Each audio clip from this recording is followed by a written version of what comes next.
Buenas tardes, queridos amigos. Quiero informaros de que ya tenemos nuestra página oficial de Facebook. Para aquellos que queráis podáis apoyarnos, una página en Patreon. Sin vosotros, este proyecto no podría existir. Tenéis los enlaces en la descripción en el comentario fijado debajo del video. Disfrutad del contenido. Mi mujer me miró fijamente a los ojos y, con una frialdad que me heló la sangre, sentenció. Tus padres son tu problema. Tu dinero es tuyo. No levantó la voz. No dudó ni un segundo. Lo dijo con la naturalidad de quien enuncia una verdad universal, como que el cielo es azul sobre Madrid o que las facturas de la luz siempre llegan más caras de lo esperado. Yo simplemente asentí y esbocé una sonrisa apenas perceptible. Salí al garaje, me encerré en mi coche y, envuelto en el silencio del habitáculo, corté de raíz los 3.000 que salían de mi cuenta cada mes. 30 días después, toda su familia estaba sumida en el pánico más absoluto.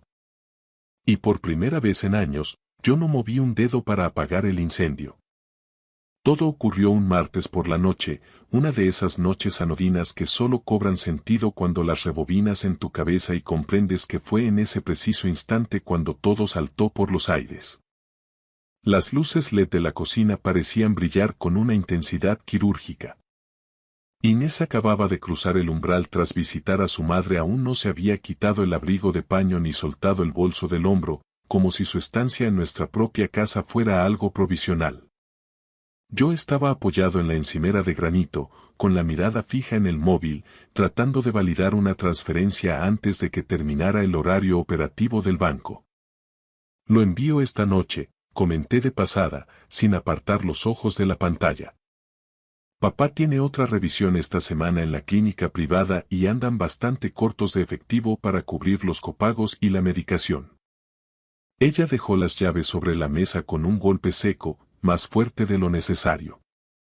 ¿Cuánto esta vez?, preguntó con voz cortante.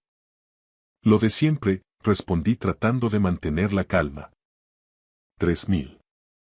Se hizo un silencio espeso, una pausa tan afilada que casi pude sentir el tajo antes de que pronunciara palabra. Alcé la vista.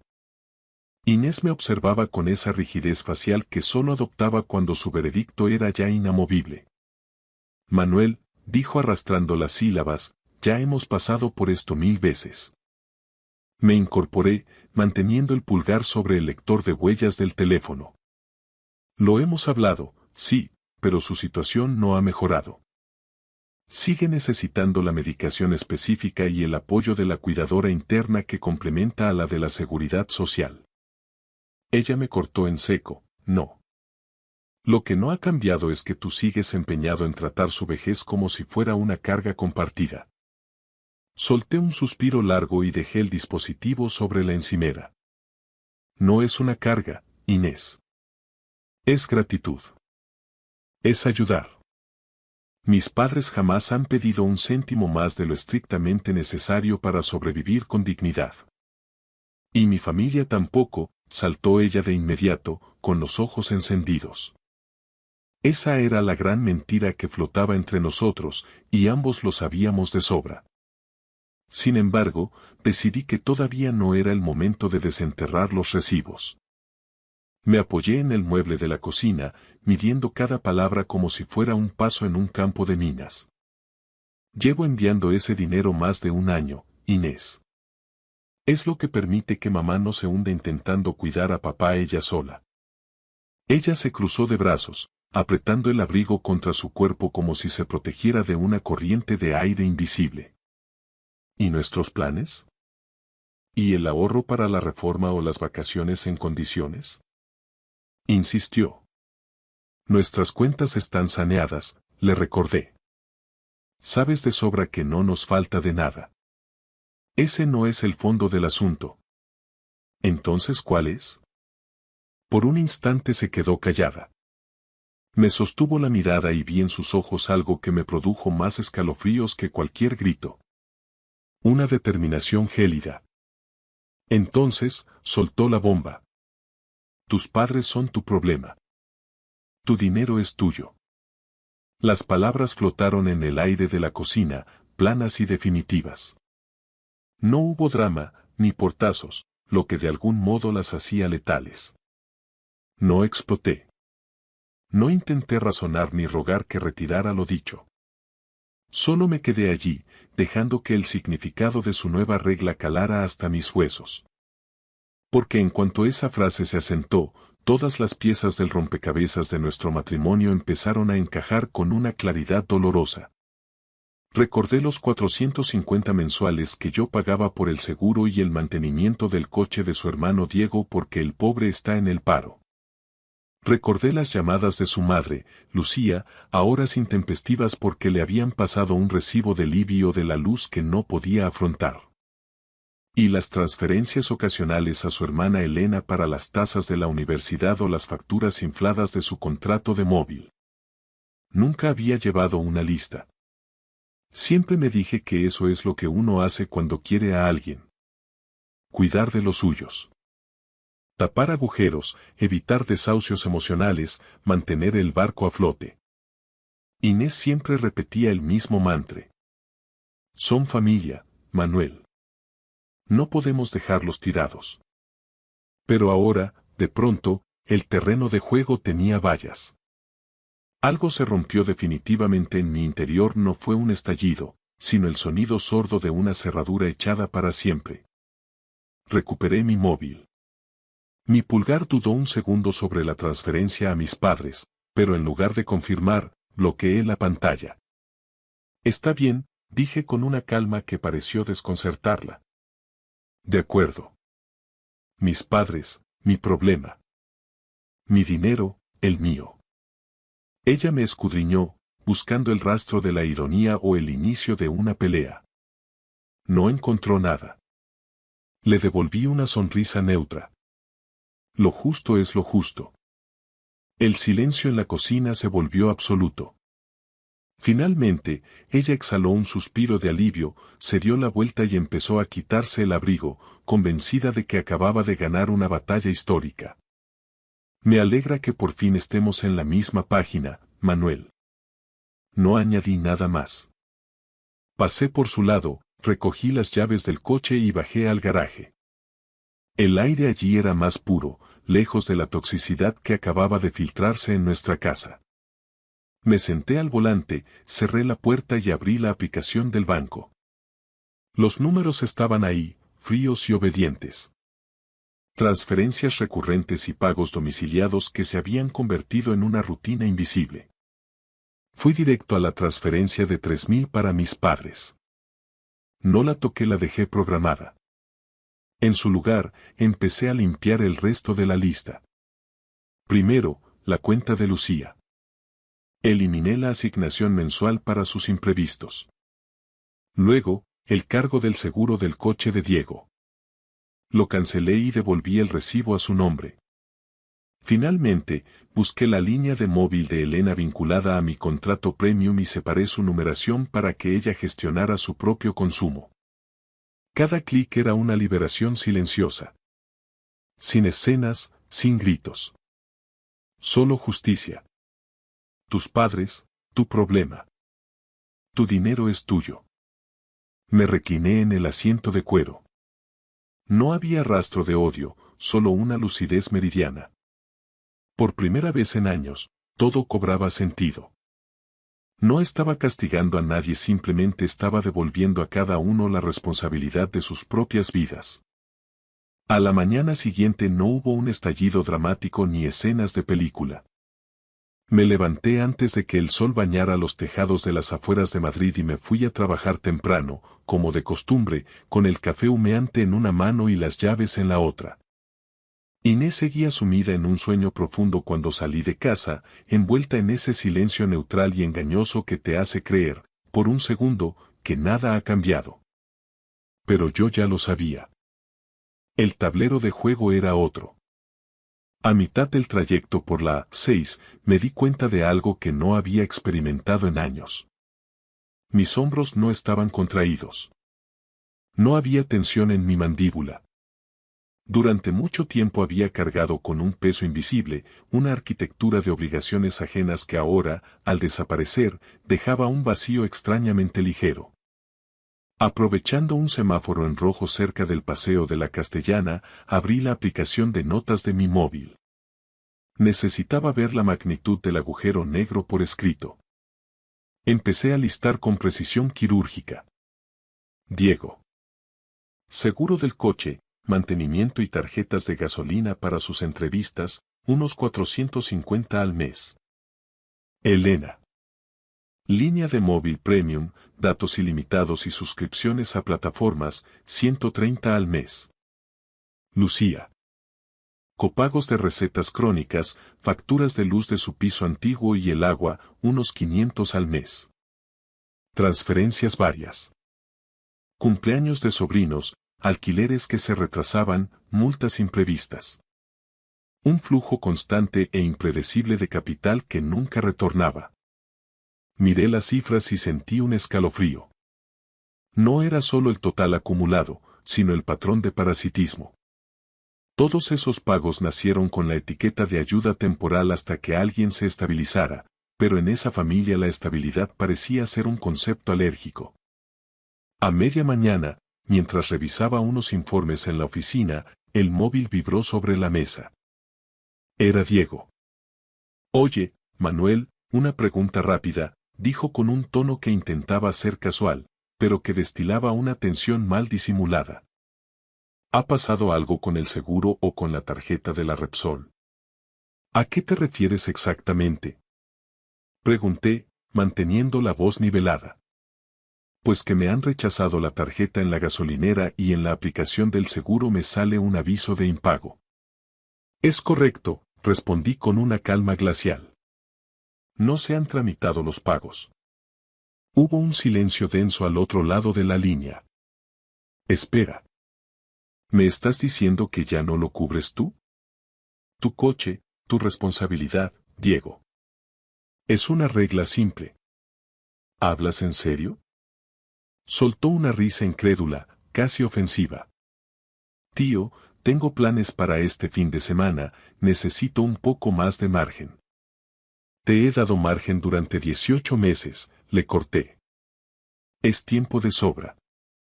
Colgó murmurando algo sobre mi falta de solidaridad. Apenas 5 minutos después, el teléfono volvió a cobrar vida. Lucía.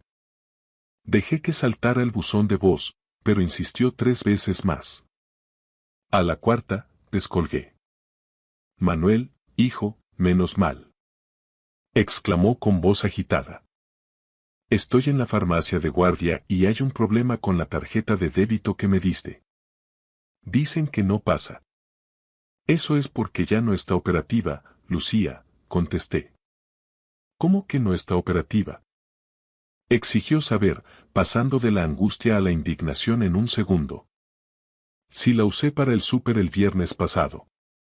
Lo sé, pero eso fue antes de que cambiaran las reglas de juego. ¿Es un error del banco? Preguntó ella, tratando de encontrar una salida lógica. Necesito esta medicación para la tensión, Manuel, no es un capricho.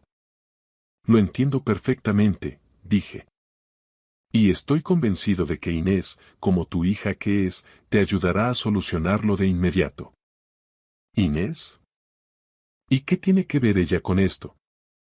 Preguntó desconcertada. Ella dejó muy claro anoche que cada uno debe encargarse de su propia familia. Yo solo estoy respetando su voluntad. El silencio que siguió fue absoluto, roto solo por el ruido de fondo de la farmacia. ¿Estás hablando en serio? Preguntó finalmente con un hilo de voz. Manuel, esto es ridículo. Somos familia. Mis padres también lo son, Lucía. Y ellos también necesitan su medicación, respondí antes de colgar. Antes de comer, llegó el último ataque. Un mensaje de Elena. Oye, me sale que mi línea se ha desvinculado del contrato principal. ¿Has tocado algo? Le escribí con una lentitud deliberada. Tu línea está ahora a tu nombre y bajo tu responsabilidad bancaria. Tendrás que gestionar tú los recibos a partir de ahora. La respuesta fue un aluvión de exclamaciones. ¿Es una broma? Tengo trabajos que entregar y necesito los datos. No puedes hacerme esto. No me molesté en contestar. Cuando llegué a casa esa tarde, la atmósfera era eléctrica. Inés me esperaba en la cocina, con el móvil ardiendo de notificaciones y una expresión que ya no era de triunfo, sino de desconcierto. ¿Pero qué has hecho, Manuel? Disparó nada más verme cruzar la puerta. He seguido tu regla al pie de la letra, dije dejando las llaves sobre la misma mesa donde anoche ella dictó su sentencia. No hagas eso, me espetó, señalándome con el dedo. No retuerzas mis palabras para vengarte. No hay venganza, solo coherencia, repliqué. Fuiste tú quien dijo. Tus padres son tu responsabilidad, tu dinero es tuyo. He aplicado esa lógica a todo lo que no me corresponde. Pero así no funciona un matrimonio. Somos un equipo. Exclamó ella, con la voz quebrada por la frustración. Entonces quizá deberíamos sentarnos y redefinir qué entendemos por equipo, dije con una frialdad que me sorprendió a mí mismo. Ella negó con la cabeza, intentando resetear la situación como si fuera un mal sueño. Mira, lo solucionaremos. No hace falta volverse loco ni cortar el grifo a todo el mundo por un comentario desafortunado en un momento de tensión. No se trata de un comentario, Inés, dije mientras caminaba hacia el pasillo sin mirar atrás. Se trata de la verdad que ese comentario dejó al descubierto. Y esa verdad no se puede ignorar. Pasaron 2 semanas y la atmósfera en nuestra casa de las afueras de Madrid se volvió densa, casi irrespirable. El silencio que antes compartíamos como un refugio tras la jornada laboral se había transformado en una guerra fría de trincheras invisibles. Las llamadas de su familia eran ahora un goteo incesante, un ruido de fondo que Inés ya no podía ignorar ni delegar. Ahora era ella quien debía dar la cara ante las urgencias de los suyos. Una tarde de jueves, mientras yo preparaba una cena ligera, Inés irrumpió en la cocina con el rostro desencajado y los ojos inyectados en sangre.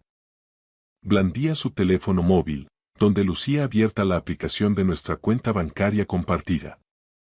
Manuel, acabo de revisar los movimientos de la cuenta común, disparó sin preámbulos. Faltan casi 3.000 euros del saldo habitual. ¿Dónde está ese dinero? En mi cuenta personal, respondí con una calma glacial, sin dejar de picar los tomates para la ensalada, tal como acordamos. Mi dinero es mío, ¿recuerdas? Ella se quedó boquiabierta, teniendo que apoyarse en la mesa de roble para no perder el equilibrio. Pero ese excedente es para la hipoteca, el seguro de la casa y los gastos fijos del mes. He hecho los cálculos con exactitud, Inés, repliqué, dejando el cuchillo a un lado. Mi parte proporcional de la hipoteca, el IBI, que por cierto, este año ha subido, la tasa de basuras, la luz y el agua ya está ingresada en el fondo común. Lo que he retirado es el sobrante que tú solías desviar sistemáticamente para cubrir las emergencias de tu madre y tus hermanos.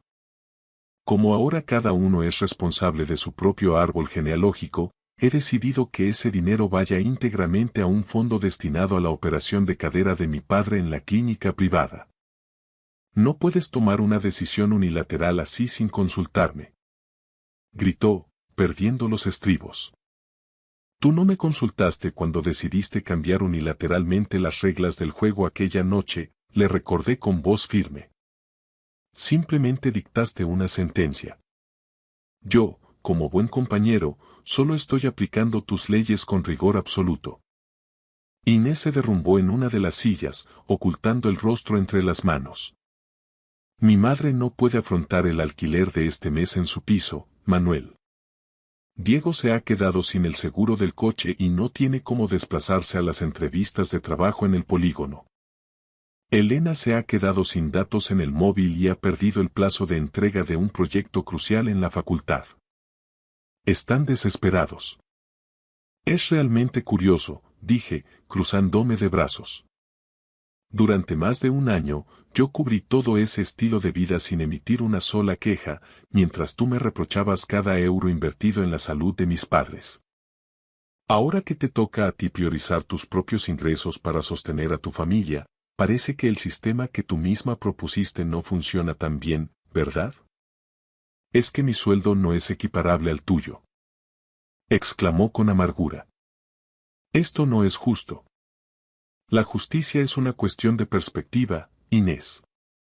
Tú exigías independencia financiera total para evitar cargas.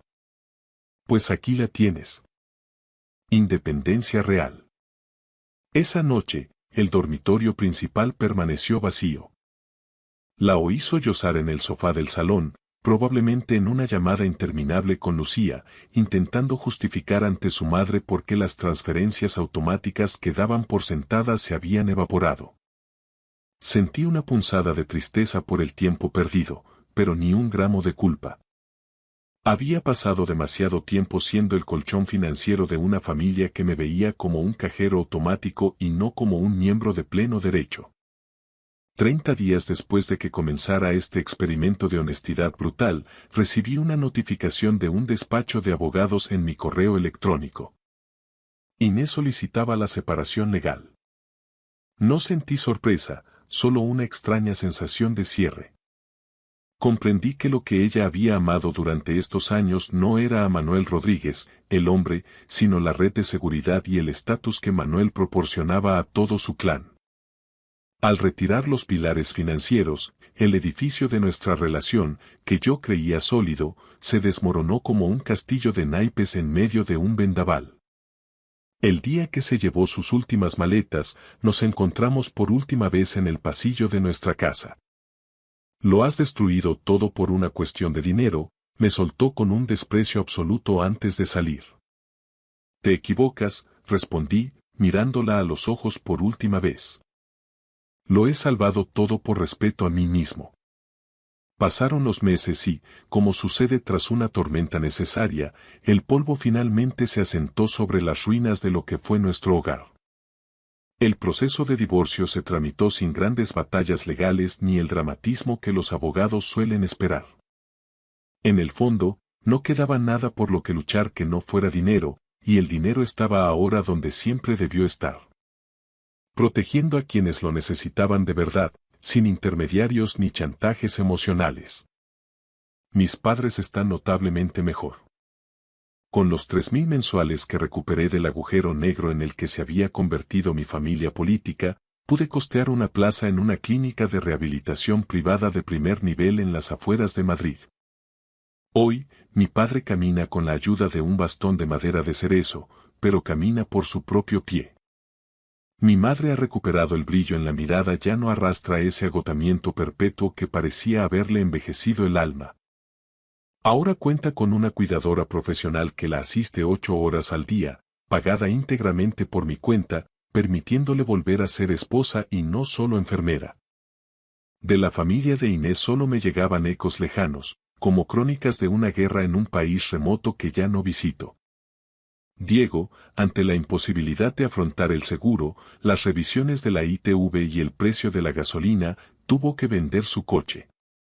Me contaron que ahora atraviesa Madrid en metro cada mañana para ir a un trabajo administrativo, como cualquier otro ciudadano.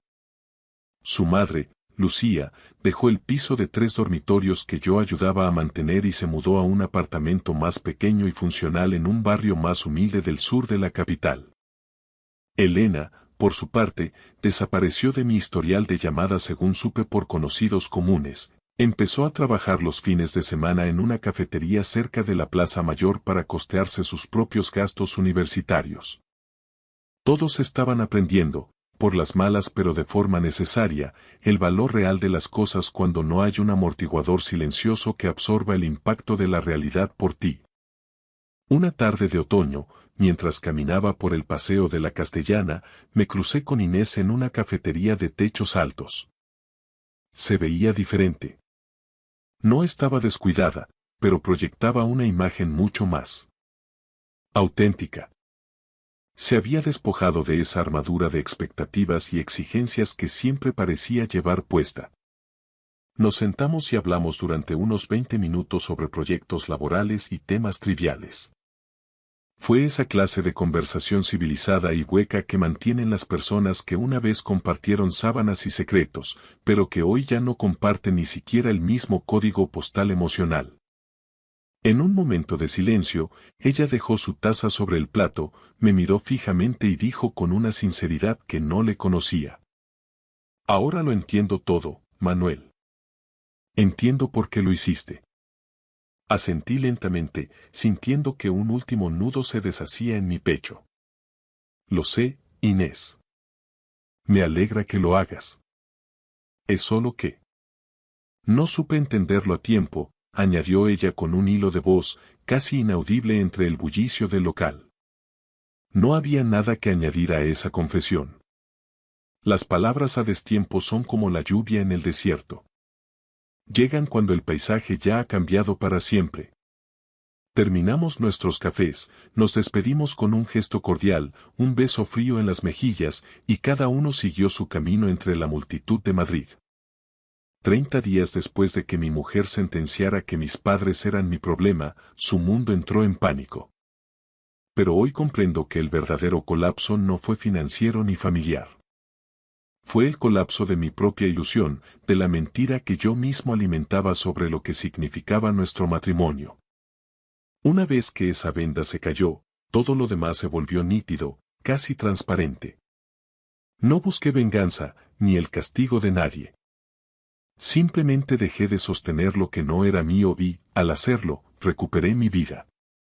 Si alguna vez te has encontrado cuidando más de lo que te corresponde, ya sea financiera, emocional o silenciosamente, me gustaría que te preguntaras qué habrías hecho tú en mi lugar. ¿Habrías seguido manteniendo una estructura podrida a costa de tu propia salud mental? ¿O habrías tenido el valor de dar un paso atrás para dejar que la verdad, por dura que fuera, se revelara por sí sola?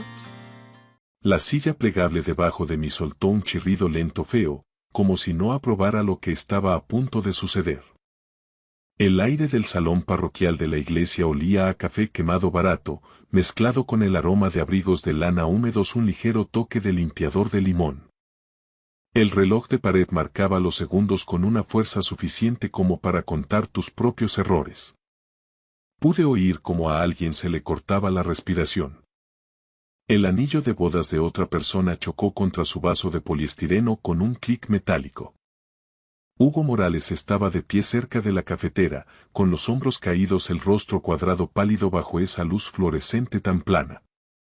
Miró mi delgada carpeta de cartón, luego a mi hijastra, Lucía, finalmente a mi esposa, Elena.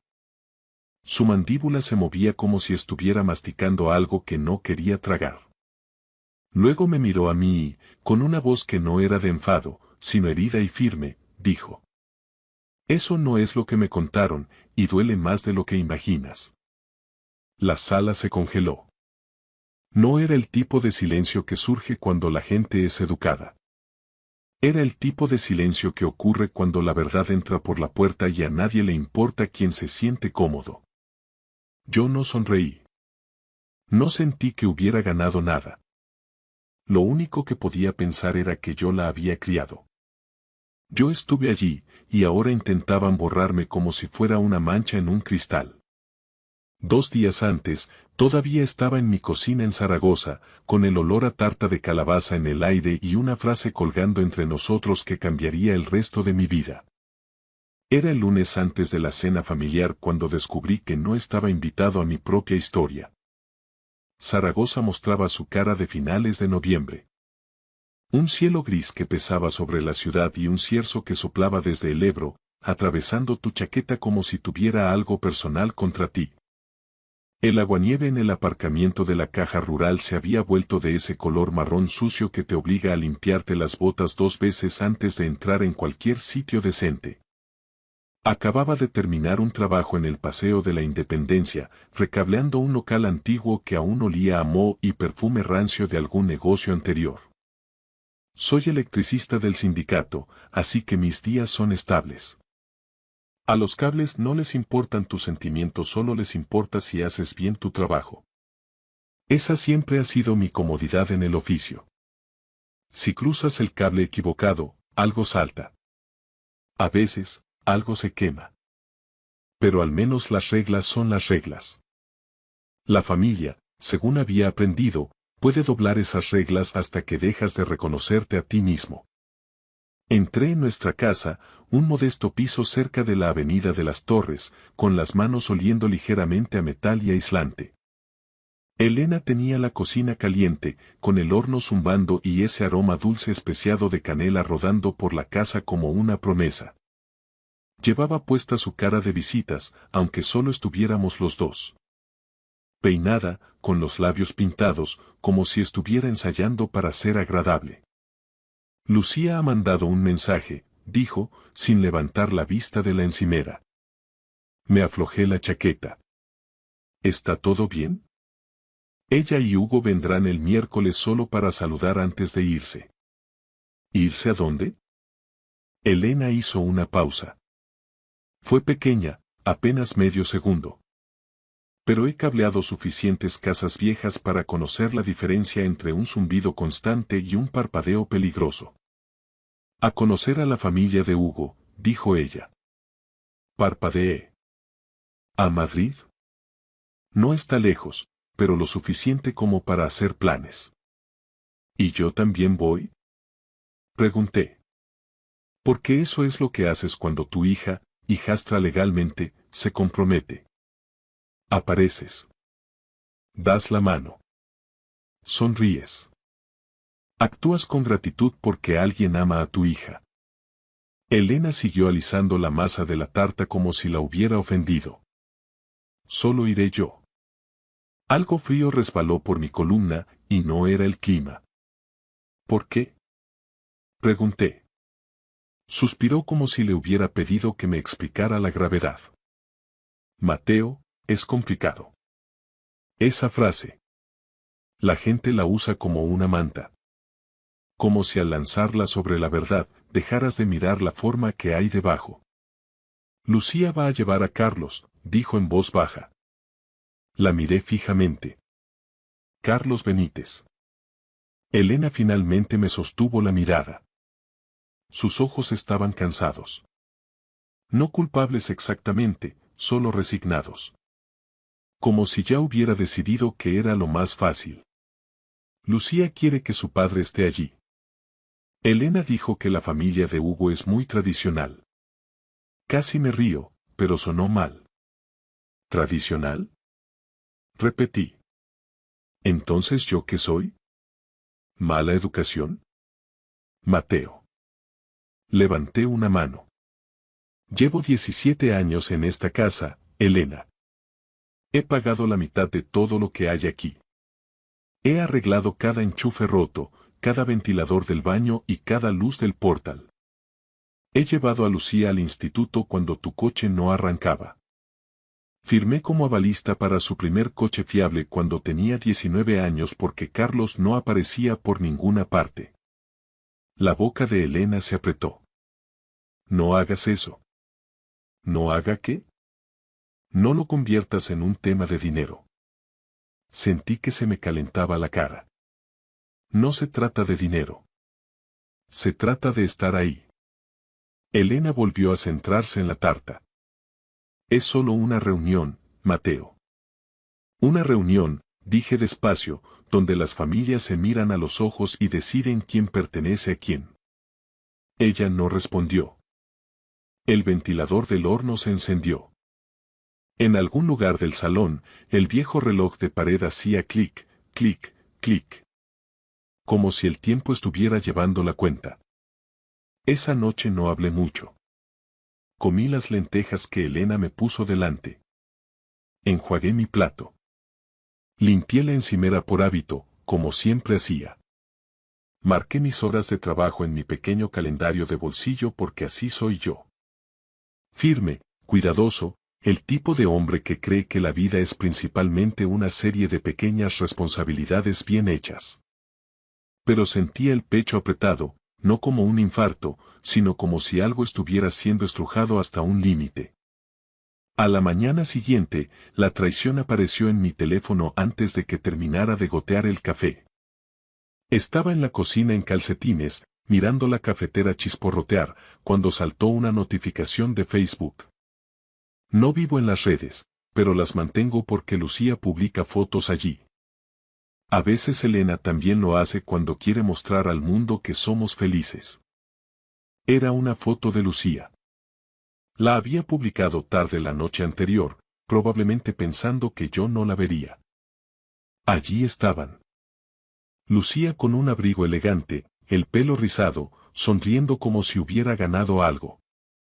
Elena a su lado, con la mano en el brazo de Lucía, y Carlos. Carlos Benítez de pie al otro lado como un padre orgulloso. Como si no hubiera faltado a cumpleaños, funciones escolares y aquel invierno horrible en el que Lucía se puso enferma y nos pasamos 6 horas en urgencias del Miguel Servet bajo luces que hacían que todo el mundo pareciera muerto. Detrás de ellos había un cartel de un restaurante en Madrid, de esos con luces de cadena y un menú de pizarra. En el pie de foto, Lucía había escrito: Noche familiar. Muy agradecida de tener a papá aquí para esto. Papá. Mi pulgar flotó sobre la pantalla. Sentí un pitido sordo en los oídos. Por un segundo, volví a estar en la Armada, con 19 años, de pie en una cubierta fría, tratando de mantener el rostro neutral mientras el viento me abofeteaba. Aprendes a mantener la expresión firme. Aprendes a tragarte las palabras. Pero ya no tenía 19 años. Tenía 56, y mi propia hija llamaba a otro padá como si yo nunca hubiera existido. Elena entró en la cocina todavía en bata, con el pelo revuelto. Ahora que la cara de visitas no era necesaria todavía, vio mi teléfono. Vio mi expresión. Oh, Mateo, dijo, como si hubiera pisado algo desagradable. Lucía lo ha publicado, dije en voz baja. Los hombros de Elena subieron y bajaron. Está emocionada. Giré el teléfono para que pudiera ver el texto. Sus ojos lo recorrieron. No se inmutó. No me defendió. Solo dijo: Carlos lo está intentando. Esto es importante para Lucía. ¿Y qué hay de lo que es importante para mí? Pregunté. Mi voz no se quebró. No lo permití. Elena desvió la mirada. Y en ese momento, comprendí algo que dolió más que la publicación de Facebook. Su silencio no era confusión. Era acuerdo. La puerta principal se abrió y entró Lucía, moviéndose como si fuera la dueña del aire, con el viento frío siguiéndola y las mejillas rosadas por el exterior. Olía a perfume caro y aire de invierno. Hola, dijo. Mamá, Mateo. Ni siquiera papá. Ni siquiera un Mateo con calidez, solo una etiqueta. Sostuve mi teléfono. ¿Así que conociste a la familia de Hugo? La sonrisa de Lucía vaciló medio segundo. Sí. ¿Y llevaste a Carlos? Se encogió de hombros como si le hubiera preguntado si había comprado leche. Es mi padre. Las palabras golpearon, pero las siguientes golpearon más fuerte. Los ojos de Lucía se volvieron afilados. Mira, no hagas de esto un drama. La familia de Hugo es así.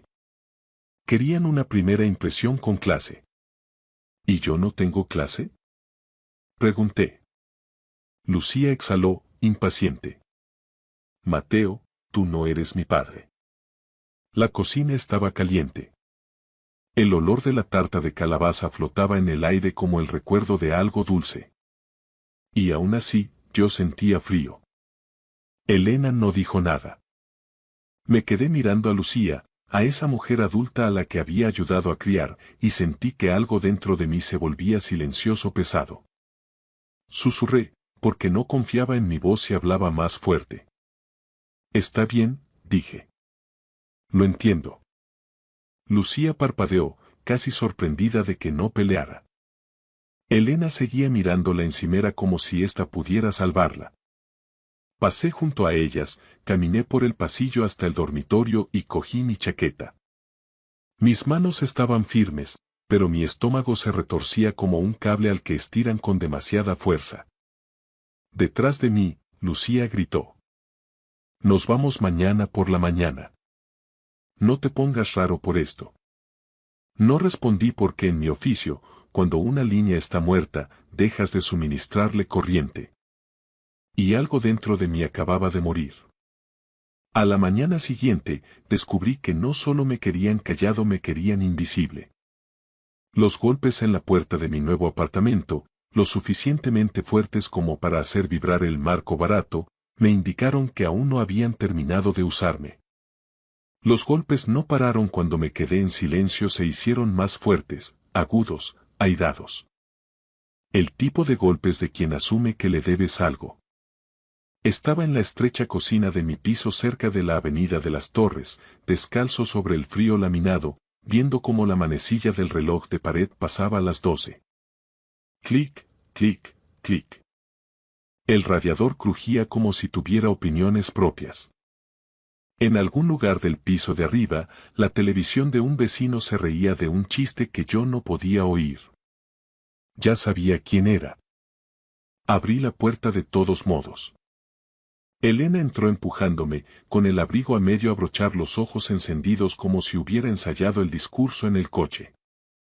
Lucía la seguía, con la mandíbula apretada, el móvil en la mano como si fuera una prueba judicial. ¿Qué te pasa?, dijo Elena en cuanto se cerró la puerta. Retrocedí para darles espacio. El apartamento olía ligeramente al café de la noche anterior, al limpiador de limón que usaban en las zonas comunes. No era mucho. Un sofá que compré de segunda mano. Una mesa pequeña. Mis botas alineadas junto a la puerta, apuntando hacia afuera, un hábito grabado a fuego por años de no querer tropezar en la oscuridad. Lucía se cruzó de brazos. No contestaste a mis mensajes. Los recibí, dije. Entonces, ¿por qué no respondiste? Elena intervino. Estás actuando de forma extraña, Mateo. Silencioso, frío. La miré. Dije, está bien, ¿no? Respondí. Eso no es una respuesta. Estalló ella. Eso no es nada. Estás actuando como si hubiéramos hecho algo malo. Lucía soltó una risa seca. Sí, como si te hubiéramos traicionado o algo así. La palabra quedó colgando en el aire. Traicionado. Se me apretó el pecho por un segundo, sentí esa presión detrás de los ojos que surge justo antes de decir algo de lo que no puedes retractarte. Podía sentirlo subiendo por mi garganta. 17 años de comentarios tragados alineándose para salir todos a la vez. Pensé en mis guardias en la Armada, a finales de los 80, con el viento cortante azotando la cubierta durante las maniobras en el Atlántico. ¿Cómo aprendes a mantener la mandíbula apretada, la boca cerrada, porque perder los estribos no te calienta ni te lleva a casa más rápido? En lugar de eso, respiré profundamente. ¿Qué queréis?, pregunté. Elena levantó las manos. Queremos entender por qué te pones así. ¿Así cómo?, pregunté. Como si te hubiéramos borrado, dijo Lucía con sarcasmo. La miré a los ojos. Lo hicisteis. El silencio se rompió en la habitación como un interruptor automático saltando.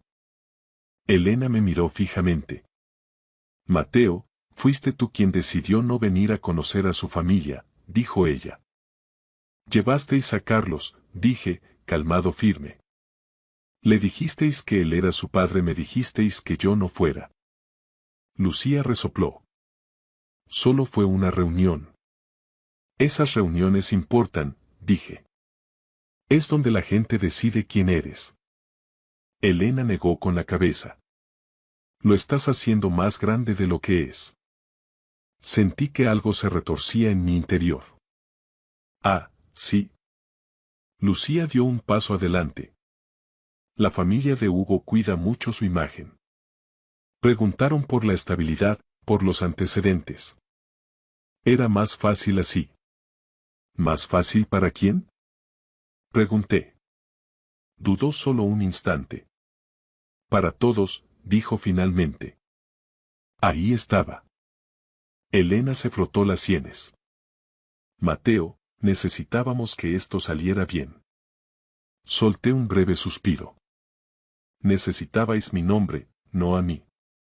Ninguna de las dos lo negó. Miré alrededor del apartamento. Las paredes desnudas, el reloj marcando el tiempo, el perchero con una sola chaqueta colgada. Me había mudado hacía 3 semanas, diciéndome que era algo temporal, espacio, como lo llamó Elena. Como si pudieras empaquetar 17 años en cajas, apilarlas en una esquina. Lucía hizo un gesto hacia la habitación. ¿Ves? A esto me refiero. Este ambiente no habría encajado. Algo se rompió entonces, no ruidosamente, sino por dentro, como un cable que finalmente se rinde. He trabajado en el mismo oficio durante 30 años, dije con voz baja. Llego puntual. Pago mis facturas. Te crié cuando tu padre no estaba. Si eso no encaja, ese no es mi problema. El rostro de Elena se endureció. No tienes derecho a hacerla sentir culpable. No lo hago, dije. Solo expongo los hechos. Lucía puso los ojos en blanco. Los padres de Hugo ni siquiera preguntaron por ti. Eso dolió más que cualquier otra cosa que hubiera dicho. ¿No preguntaron? Repetí. No, dijo ella, porque les dijeron que no estabas realmente involucrado. La miré fijamente. ¿Quién se lo dijo? Ella desvió la mirada. Los labios de Elena se abrieron, luego se cerraron, de repente la habitación se sintió muy pequeña. Tú se lo dijiste, le dije a Elena. La voz de Elena bajó de volumen. Simplifiqué las cosas. Solté una carcajada corta sin pizca de gracia. Me borraste. Elena espetó. Estaba protegiendo a Lucía. ¿De qué? Pregunté. ¿De mí? Lucía agarró su bolso. Esto no tiene sentido. Estás actuando como un mártir. Sentí esa oleada de nuevo. Rabia, calor, palabras amontonándose. Por una fracción de segundo, quise gritar, enumerar cada noche en vela, cada factura pagada, cada vez que la llevé bajo la nieve. En lugar de eso, me hice a un lado, abrí la puerta. He terminado con esta conversación, dije. Elena me miró como si no me reconociera. ¿Simplemente te vas a marchar? Sí. Lucía soltó un bufido. ¡Qué maduro! Pasaron junto a mí. El aire frío entró desde el rellano. Luego, la puerta se cerró de un portazo. La bloqueé. El silencio posterior fue atronador. El reloj, el radiador, mi propia respiración. Me quedé allí parado más tiempo del debido, mirando la puerta como si pudiera explicarse por sí misma. Luego cogí mi chaqueta, mis llaves, salí. El viento de la calle me atravesó. A Zaragoza a finales de noviembre no le importa cómo te sientas. La nieve no había cuajado del todo, pero el suelo estaba resbaladizo con una aguanieve medio congelada, gris fea bajo las farolas. Conduje sin pensar, dejando que la memoria muscular tomara el control hasta que aparqué en el centro de veteranos cerca del paseo de Sagasta. El letrero zumbaba débilmente. Dentro hacía calor, de esa forma cansada. Calor viejo, olores viejos, cerveza, café impregnados en las paredes desde hace décadas. Unos cuantos hombres estaban sentados a las mesas, con sus abrigos colgados en las sillas. Las banderas alineaban las paredes, con los colores desgastados pero aún en pie. Alguien soltó una carcajada baja en la barra. Miller me vio, deslizó una taza sobre la mesa sin decir palabra. Café solo, lo bastante fuerte como para recordarte que existía. ¿Estás bien, Mateo? Preguntó.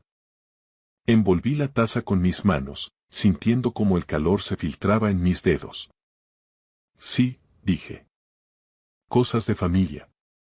Miller asintió como si entendiera más de lo que yo había dicho. No insistió. En este sitio, nadie hurgaba en heridas que no sangraban. Nos quedamos allí sentados en un silencio cómplice. Fuera de la ventana, la nieve empezó a caer ligeramente a la deriva sobre la calle, como si no tuviera un lugar mejor donde estar. La observé durante mucho tiempo. Fue entonces cuando mi teléfono vibró. Número desconocido. Lo miré fijamente, luego respondí. Hola, Sr. Morales, dijo una mujer. Su voz era educada, cuidadosa. Soy Carmen, la madre de Hugo. Apreté con más fuerza la taza. Sí, dije. Soy Mateo. Hubo una pausa. Espero no llamar en un mal momento. Miré alrededor, a las banderas, a los hombres, a la tranquila dignidad del lugar. No, dije. Está bien. Ella respiró hondo. Quería preguntarle algo. Nos dijeron que usted era solo un compañero de piso, que no formaba parte realmente de la familia. Las palabras se deslizaron bajo mis costillas como hielo. Y por primera vez desde que Lucía pronunció aquella frase en mi cocina, supe que quedarme callado no iba a arreglar nada. No respondía Carmen de inmediato. La cafetera del centro de veteranos siseaba detrás de mí, un sonido cansado, como si llevara hirviendo la misma jarra desde que Felipe González llegó a la Moncloa. Alguien en la barra carraspeó. Una silla chirrió contra el suelo. Sonidos normales, vida ordinaria. Y aún así, esa frase se quedó ahí, entre nosotros. Solo un compañero de piso. Nunca he sido el compañero de piso de nadie, dije finalmente. Mi voz sonaba más firme de lo que me sentía. Me casé con Elena cuando su hija tenía 9 años. Yo la crié. Hubo otra pausa, esta vez más larga. Ya veo, dijo la señora Morales. No es así como nos lo explicaron. Cerré los ojos por un segundo, no con rabia, sino con un cansancio infinito. Me lo imagino, respondí. Ella se aclaró la garganta. Hubo valor a la honestidad. Nosotros también. No quería causar ningún problema, señor Morales, pero pensé que debía saberlo. Le agradezco la llamada, dije, y lo decía en serio. Cuando colgamos, me quedé mirando mi café hasta que la superficie dejó de temblar. Miller se reclinó en su silla. ¿Todo bien? Depende de cómo definas bien, dije. Él asintió una vez. Justo. Me quedé otra media hora viendo cómo la nieve se espesaba tras los cristales, luego conduje a casa despacio y con cuidado. Las carreteras ya estaban resbaladizas, de esas que castigan la impaciencia. De vuelta en el apartamento, colgué mi chaqueta en el gancho de la puerta y alineé mis botas. No encendí la tele. No quería ruido. Quería pensar. Saqué mi pequeño calendario de bolsillo de la chaqueta, el que llevaba conmigo desde hacía años. El viejo hábito. Anotar cosas, fechas, pagos, horas. La prueba de que estuviste allí. Me senté a la mesa y abrí el cajón donde guardaba lo aburrido. Carpetas de Hacienda, sobres viejos, recibos sujetos con gomas elásticas. La vida reducida a papel. No buscaba una ventaja estratégica, buscaba la verdad. Lo primero que encontré fue el papeleo del coche. Lucía tenía 19 años, estaba asustada y emocionada a la vez, de pie en un concesionario de coches de ocasión en un polígono industrial con un vendedor que sonreía demasiado. Su historial crediticio era nulo. Carlos no le había devuelto las llamadas. ¿Puedes ayudarme?, me había preguntado entonces, con voz queda. Había afirmado sin dudarlo. Porque eso es lo que haces. Pasé el pulgar sobre la tinta descolorida, recordando el olor de la oficina. Moqueta barata, café rancio y la forma en que ella me abrazó después, rápido y con torpeza, como si no estuviera segura de que se le permitiera hacerlo. Lo siguiente fue una factura del hospital de hacía años. Había necesitado una operación.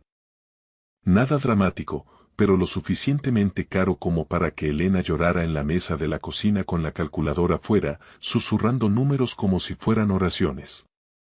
Yo había firmado el cheque. Sin discursos, sin resentimientos.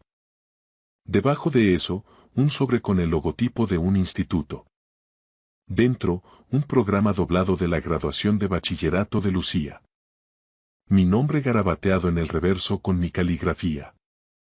Grada izquierda. No olvides la cámara. Tragué saliva.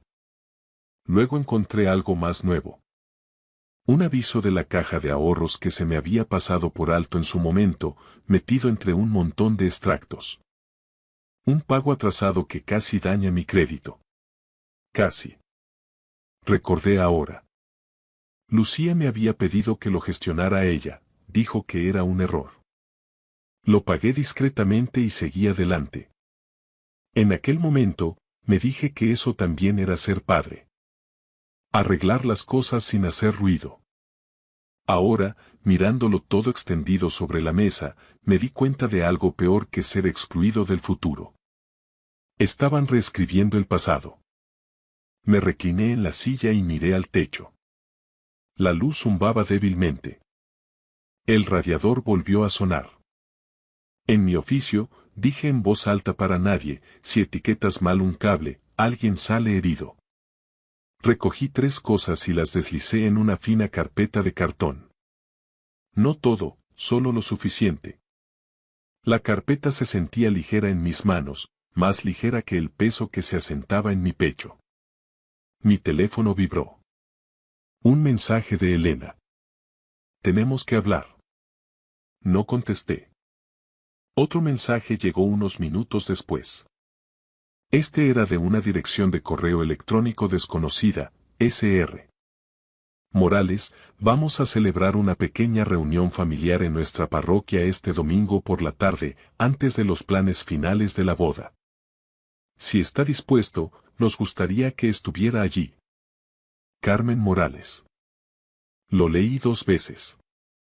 Domingo, un lugar público, sillas plegables, cafeteras, testigos. Cerré la carpeta y la puse con cuidado junto a la puerta. Si iban a hablar de mí, decidí que ya no iba a permitir que hablaran por encima de mí. Volví a leer el correo de Carmen el domingo por la mañana, aunque ya me sabía de memoria lo que decía. El apartamento estaba tranquilo de esa forma temprana y vacía. Sin tráfico todavía. Sin vecinos caminando ruidosamente arriba, solo el zumbido bajo de la nevera y el tic-tac constante del reloj en la pared, marcando el tiempo como siempre lo hacía, estuvieras listo o no. Me quedé en la pequeña mesa de la cocina con una taza de café enfriándose en mis manos. Fuera de la ventana, Zaragoza parecía deslavada y cansada. Una fina costra de nieve se aferraba a los bordes del aparcamiento, gris de suciedad por la forma en que el invierno se asienta y se niega a ser bonito. Una reunión familiar. Me había pasado casi toda la semana diciéndome que no me importaba. Que ya había dicho lo que tenía que decir cuando susurré está bien en mi cocina y me marché. Pero la verdad era que me importaba lo suficiente como para sentirlo en los hombros cuando me desperté, tenso y dolorido, como si me hubiera estado protegiendo de un golpe mientras dormía. Me duché, me afeité y me puse mi chaqueta buena, la que no tenía manchas de pintura en las mangas. Hábito de nuevo. Muestras respeto cuando entras en el espacio de otra persona, aunque ellos no te lo mostraran primero a ti. La carpeta estaba sobre la mesa, fina y sencilla. Sin etiquetas, sin dramas, mitad papeleo, mitad recuerdos. Me la puse bajo el brazo y me detuve junto a la puerta. Por un momento, consideré no ir. Habría sido más fácil quedarme en casa, sentado en silencio, dejando que terminaran de planear sus vidas sin mí. Ya había cumplido con mi parte. Eso es lo que me decía a mí mismo.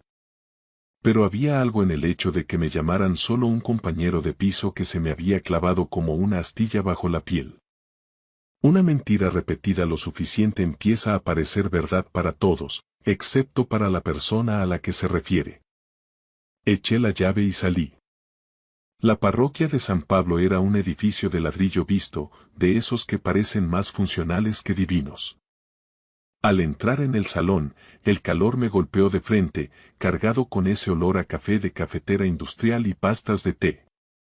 Era el tipo de reunión que en España llamamos de compromiso, donde todos sonríen mientras miden al de al lado.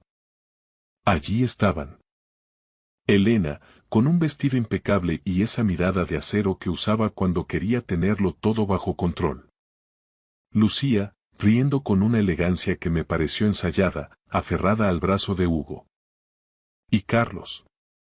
Carlos Benítez, con un traje que le quedaba un poco grande y esa actitud de quien acaba de ganar la lotería sin haber comprado el boleto. Cuando me vieron entrar, el silencio se propagó por el grupo como una grieta en el hielo. Elena dio un paso adelante, con el rostro tenso. ¿Qué haces aquí, Mateo? Susurró, con una voz que pretendía ser amable pero cortaba como un bisturí. Te dije que esto era solo para la familia más cercana. Me han invitado, dije con calma, asintiendo hacia Carmen Morales, que se acercaba desde el otro lado de la sala.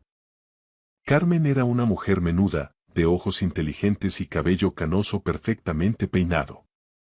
Me tendió la mano con una firmeza que agradecí. Señor Morales, gracias por venir, dijo ella. Luego miró a Elena. Pensé que sería bueno que todos estuviéramos presentes. Hugo nos ha contado tanto sobre la dinámica familiar. Hugo se adelantó. Parecía un buen chico, aunque ahora mismo se le veía profundamente incómodo. Miró a Carlos, luego a mí, y finalmente a Lucía. Lucía me dijo que tú eras el antiguo casero de su madre, dijo Hugo, con la voz un poco temblorosa. Que habías ayudado un poco con los gastos de la casa cuando eran inquilinos, pero que realmente no tenías relación con ellos. Miré a Lucía. Ella desvió la mirada hacia su copa de vino, con las mejillas encendidas. No era vergüenza, era rabia por haber sido descubierta. ¿El casero? Repetí. No lo dije con burla, sino con una curiosidad genuina y dolorosa. Supongo que es una forma de verlo. Abrí la carpeta. No hice un espectáculo de ello. Simplemente saqué el primer papel. El contrato del coche de Lucía, donde mi firma aparecía como avalista y pagador principal. Aquí está el contrato del coche que conduces, Lucía. El que pagué durante 5 años mientras tu padre, señalé a Carlos, estaba demasiado ocupado para recordarse de tu cumpleaños. Carlos dio un paso adelante, intentando recuperar el terreno. Oye, eso no es necesario. No he terminado, le corté. Mi voz no era alta, pero tenía el peso de 30 años doblando metal y tirando de cables. Aquí están las facturas de la clínica cuando te operaron de la rodilla, Lucía. Elena, ¿recuerdas lo que me dijiste esa noche? Que no sabías qué haríais sin mí. Elena estaba pálida. El grupo de amigos y familiares de Hugo se había quedado en silencio, escuchando cada palabra. Y aquí, continué, sacando el último papel, está la nota que me escribiste cuando tenías 12 años, Lucía. Me dabas las gracias por enseñarte a montar en bici en el parque grande y decías que eras la niña más suertuda por tener un padre como yo. Puse la nota sobre la mesa. Estaba doblada y gastada por el tiempo. Lucía la miró como si fuera una serpiente. Eso fue hace mucho tiempo, espetó ella, con la voz quebrada. La gente cambia. Hugo necesita una familia estable, una con raíces, con una estructura real. Carlos es mi padre biológico. Él tiene un apellido que significa algo en Madrid. Y yo tengo un apellido que significa que el trabajo se hace y las facturas se pagan, respondí. Yo no soy una estructura, Lucía. Soy el hombre que te sostuvo mientras tú crecías. Hugo miró a su madre, luego a Lucía. Fue entonces cuando dijo la frase que lo cambió todo. Eso no es lo que me contaron, y duele más de lo que imaginas. Miró a Lucía con una decepción que ella no pudo soportar. Me mentiste. Dijiste que él era un extraño que se aprovechaba de la situación de tu madre. Si eres capaz de borrar a la persona que te crió para impresionar a mis padres, ¿qué serás capaz de hacerme a mí? El silencio que siguió fue absoluto. Elena intentó decir algo, pero Carmen Morales le puso una mano en el brazo, un gesto suave que significaba basta. Recogí mis papeles con cuidado. No sentía alegría. Solo sentía que el aire finalmente era respirable. Miré a Lucía por última vez. Seguía siendo la niña a la que le enseñé a no tener miedo a la oscuridad, pero ya no era mi hija. Ella misma se había encargado de romper ese cable. Espero que tengas la boda que quieres, Lucía, dije. Me di la vuelta y caminé hacia la salida. Carlos intentó decir algo mientras pasaba, pero no le miré. Él no era el villano de esta historia, era solo el sustituto barato que ellas habían elegido para un papel que no sabía interpretar. Cuando salí al frío de Zaragoza, el aire se sentía afilado pero limpio. De ese tipo que te despeja la cabeza. Me subí la cremallera de la chaqueta y me quedé allí un momento, viendo cómo mi aliento se desvanecía en la noche. Elena me llamó más tarde esa noche. No respondí. Ya no estaba enfadado. Había terminado de vivir en ese espacio donde mi valor dependía de que alguien más pronunciara mi nombre o me diera permiso para existir. Pasaron las semanas, luego los meses. Me instalé en un ritmo más pequeño, más mío. Trabajo, café en el bar de siempre, tardes lo suficientemente tranquilas como para escucharme pensar. Arreglé cosas en el apartamento que no necesitaban arreglo, solo para recordarme que todavía podía. Una mañana, sentado en la cafetería, abrí mi calendario de bolsillo y empecé a planear el futuro. No grandes cosas, solo cosas normales. El cambio de aceite, la cita del médico, un viaje de pesca a Mequinenza que había estado posponiendo. Una vida sólida y sin dobleces. Pensé en todas las noches que me quedé despierto esperando a que Lucía llegara a casa. En todas las facturas pagadas sin recibir un gracias. En todos los momentos que nadie vio.